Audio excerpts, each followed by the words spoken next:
Theresa May's name noted by the US as UK votes against Trump's Jerusalem decision. Prior to the vote that saw 128 countries, including Britain, oppose the Republican firebrand, Nikki Haley warned nations that the US would be taking names of those who stood in its way.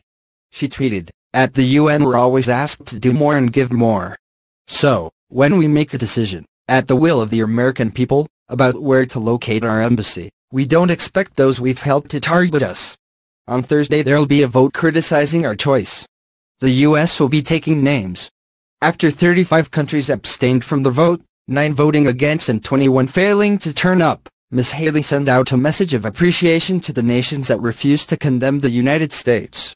She tweeted, "The vote is in 65 countries refused to condemn the United States and 128 voted against us."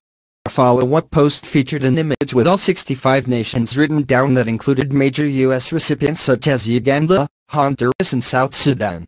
But the UK was notably absent from the list following Theresa May's decision to vote against the Trump administration. Prior to the vote, the U.S. had been vocal about pulling funding from the UN if its recent decision in the Middle East was not supported. Ms. Haley declared, "The United States will remember this day in which it was singled out for attacking this assembly. We will remember it when we are called upon to once again make the world's largest contribution to the UN and when other member nations ask Washington to pay even more and to use our influence for their benefit." Canada, Mexico and Australia were among the nations who refused to condemn Donald Trump as they abstained from voting. Ms. Haley reiterated that the U.S. would move its embassy to Jerusalem even there was opposition to it. The Republican firebrand had also been vocal prior to the vote, stating, "We rewatching those votes." He went on, "Let them vote against us, we'll save a lot. We don't care." Theresa May's defiance of the U.S. president meant she was not a recipient of an invite to join Ms. Haley at a reception in January. The invitation stated the event was meant to thank countries for their friendship to the United States. Israeli Prime Minister Benjamin Netanyahu heaped praise on Donald Trump and all those that bowed to the U.S. demands following the result yesterday. He stated, "Israel rejects the decision of the United Nations and, at the same time, we show gratitude to the high number of countries that abstained from this resolution.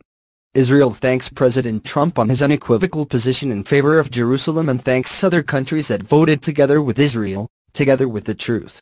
A spokesman for the U.S. mission described the move by Theresa May and others that voted against its decision as conducting an unproductive attempt to isolate us.